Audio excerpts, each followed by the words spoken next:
அருமையானவர்களே, எப்படி இருக்கீங்க? சந்தோஷமாக இருக்கீங்களா? நிச்சயமாகவே நீங்கள் சந்தோஷமாக, மகிழ்ச்சியாக, ஆசீர்வாதமாக இருக்க வேண்டும் என்று சொல்லி உங்களை வாழ்த்துகின்றேன். ஆண்டவர் உங்களை ஆசீர்வதித்து வழிநடத்த உண்மையுள்ளவராய் இருக்கிறார். தினமும் இந்த நிகழ்ச்சியை பாருங்க, மற்றவர்களோடு கூட பகிர்ந்து கொள்ளுங்க. இதன் மூலமாக ஆண்டவர் உங்களை ஆசீர்வதித்து பெருக பண்ணுவாராக.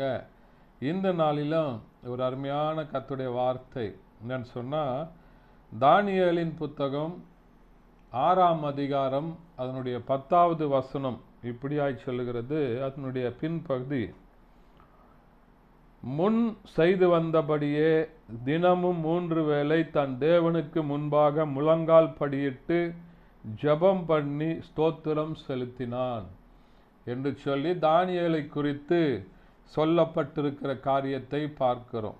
இந்த வசனம் எப்படி ஆரம்பிக்கிறது என்று சொன்னால், தானியேலோ வென்றால் அந்த பத்திரத்திற்கு கையெழுத்து போடப்பட்டது என்று அறிந்து அவன் என்ன பண்ணா, வீட்டுக்குள்ளே போய் அவன் முன்பு ஜெபம் பண்ணினதை போலவே 3 வேளையும் ஜெபம் பண்ணான்.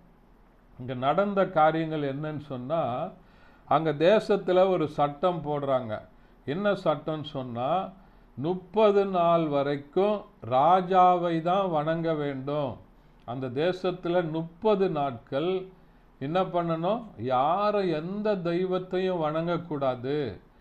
அப்படி இந்த தெய்வத்தை, அந்த ராஜாவை வணங்கலைன்னு சொன்னால் அவர்களை பிடித்து சிங்க கபில போடணும், சிங்கம் இருக்கிற கூண்டில் தூக்கி போடணும், அவங்களுக்கு மரண தண்டனை என்று சொல்லி அந்த தேசத்தில் சட்டம் நிறைவேற்றப்பட்டிருக்கிறது.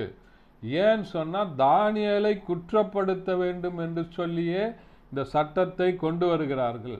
தானியேல் ஜெபம் பண்ணுகிறதை தவிர வேற எந்த ஒரு குற்றத்தையும் அவன் மேலே செலுத்த முடியாததுனால தானியேலிற்காகவே அந்த தேசத்தில் ஒரு சட்டத்தை கொண்டு வந்து அந்த சட்டத்தையும் நிறைவேற்றி அதை செயல்படுத்துவார்கள் என்று தெரிந்தும் தானியேல் முன்பு ஜெபித்ததை போல 3 வேளை தன் தேவனாகிய கர்த்தரை நோக்கி ஸ்தோத்திரம் பண்ணி ஜெபம் பண்ணினான் என்று சொல்லி சொல்லப்படுகிறது. ஒருவேளை நமக்கு விரோதமாக எப்படிப்பட்ட காரியங்கள் எழும்பினாலும் சரி, தேசத்தில் ஜெபிப்பதற்கு விரோதமாக காரியங்கள் வருகிறதா, ஒருவேளை ஜெபிக்கிறதற்கு விரோதமாக உங்களுக்காக அநேகர் கூட்டம் கூடி எப்படியாவது ஜெபிக்கிற உங்களை வெட்கப்படுத்த வேண்டும், உங்களை குற்றப்படுத்த வேண்டும் என்று சொல்லி உங்களுக்கு விரோதமாக காரியங்களை செய்கிறாங்களா, கவலைப்படாதீங்க. நீங்கள் உங்களுடைய ஜெபத்தில் ஆண்டவருக்கு தெரியப்படுத்துங்க. உங்களுடைய ஜெபத்தை நீங்கள் விட்டுடாதபடி ஆண்டவரை நோக்கி நீங்கள் ஜெபம் பண்ணும்போது காரியங்களை மாறுதலாக ஆண்டவர் மாற பண்ணுகிறவராக இருக்கிறார். இந்த கடந்த சம்பவங்கள் அநேகருக்கு தெரியும்.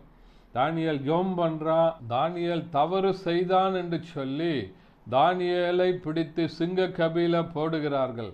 ஆனால் சிங்கங்கள் ஒன்று சேதப்படுத்தாதபடி ஆண்டவர் தானியேலை பாதுகாத்தார். தானியேலை யார் சிங்க கபில போட்டார்களோ அவர்களுடைய குமாரர்கள், மனைவிகள், அவங்க குடும்பம் முழுவதுமாக அதே சிங்கம் அவர்களை நொறுக்கி போட்டது என்று சொல்லி பார்க்கிறோம். உங்களுக்கு விரோதமாக எப்படிப்பட்ட பலமுள்ள சக்திகள் எழும்பினாலும் சரி, அதிகாரத்தில் இருக்கிறவங்க உங்களுக்கு விரோதமாக எழும்புறாங்களா, கவலைப்படாதீங்க. நீங்கள் ஆண்டவருடைய சமூகத்தில் சென்று ஜெபம் பண்ணும்போது ஆண்டவர் காரியத்தை மாறுதலாக மாற பண்ணுவார். ஜெபிக்கிற மனுஷனுடைய வாழ்க்கையில் ஆண்டவர் அற்புதங்களை செய்வார்.